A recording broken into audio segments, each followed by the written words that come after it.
हो देश आफै बन्दैन हो ल नाचेको हो छोरी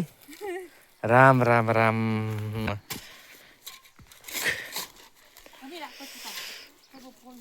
श्रम गरौँ नेपाली हो भएन यो गीत अलि मिलेन श्रम गरौँ नेपाली हो श्रम गरौँ नेपाली हो माटोमा पसिना बगाउनु पर्छ माटोसँग मिल्नु पर्छ त्यतिकै भनेको हो र श्रम पिता हर्कराज राई श्रम संस्कृति पार्टीको अध्यक्ष एवं धरान उपमहानगरपालिकाको मेयर साम्पाङको यो बाढीलाई पालना गर्दै हाम्रो म्याडमले आज आफ्नै जमिनमा श्रम बगाइराख्नु भएको छ अब यहाँ आलु रोप्ने तयार छ है म्याडम आलु रोप्ने हो त यस अब यो छोराछोरीलाई बच्चालाई पनि सिकाउनु पर्छ यस्तो उसले पनि श्रम गरेको ल छोरी ल ओए यो बच्चालाई सिकाउनु पर्यो कि यहाँ अहिले उसले के सिक्ने भनेर उसको कौतूहलता बढिरहेछ अब यसरी कुटो कोदालो गर्न लाउने हैन माटो प्रेमी बन्ने आफ्नै देश आइया हो होइन बाँस त उखालेर टिप्छ त यसले फ्याल्छ त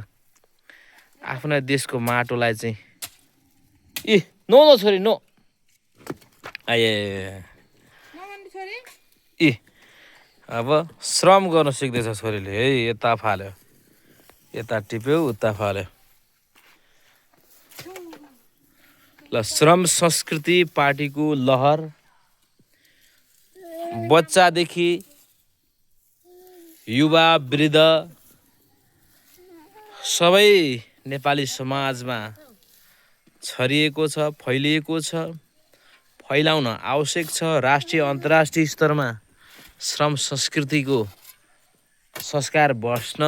जरुरी छ यो कुरा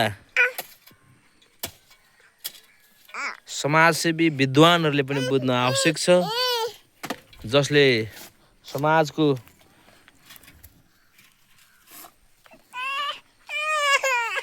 छोरी आऊ ल होइन जसले समाजको राम्रो परिकल्पना गरेको छ सबै सामु समाजको भौतिक आर्थिक राजनीतिक सामाजिक विकास हुनुको लागि चाहिँ पहिलो चाहिँ श्रम आवश्यकता छ हरेक कुरामा श्रम ल हेर्नुहोस् यो घर पनि श्रमजीवीहरूले बनाएको हुन्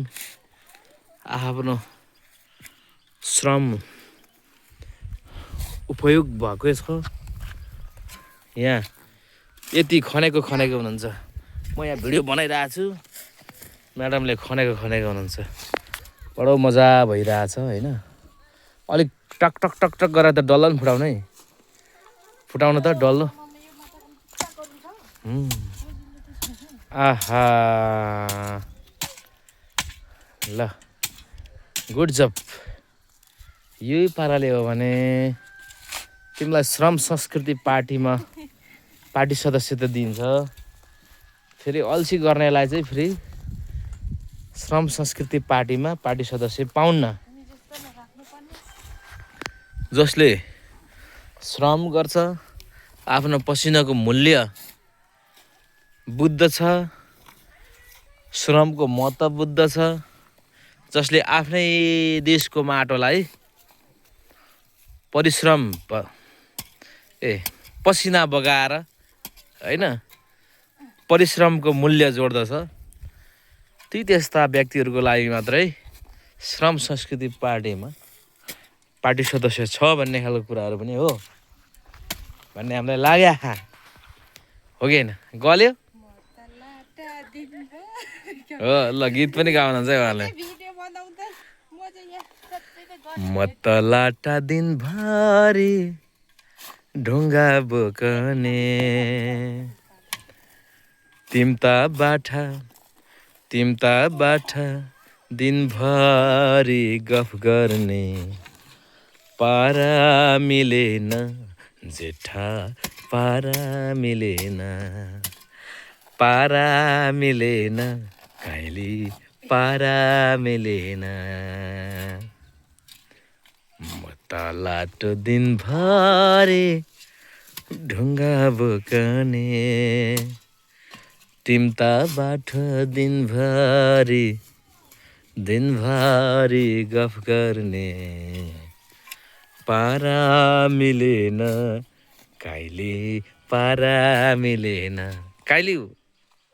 पारा मिलेन आहा यसरी पक्र ल यतापट्टि आऊ यतापट्टि छोरी मेरो पाले छोरीले सक्नुहुन्न है यसलाई यसरी हिर्काउनुपर्छ अनि मात्रै यहाँ आलु फल्छ हिर्काउ न हिर्काइ हेर्नु न हेर्नु आहा यो त पानीले भिजेको छ नि त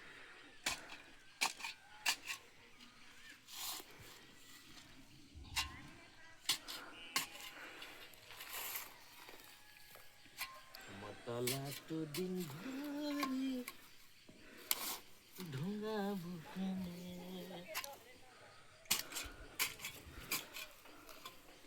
तिम्रो बाटो दिनभरि गफ गर्ने पारा मिलेन जेठा अब यो त कोदालो लिएर ट्याक खनेर पो उ गर्नुपर्छ त कहाँ यतिकै यो त बाँझो मारेको मात्रै हो छोरी यता आए यता होइन छोरी त्यो त पुगेको हामीले श्रम गऱ्यो भने बच्चाले पनि त्यहीँबाट सिक्ने हो कि हो जस्तो गर्न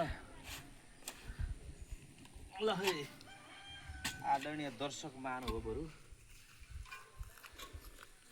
आफ्नै देशको माटोलाई यसरी चाहिँ माया गर्ने आफ्नो देशको माटोलाई यसरी ओहो माटोमा यसरी पसिना बगाउने हो भने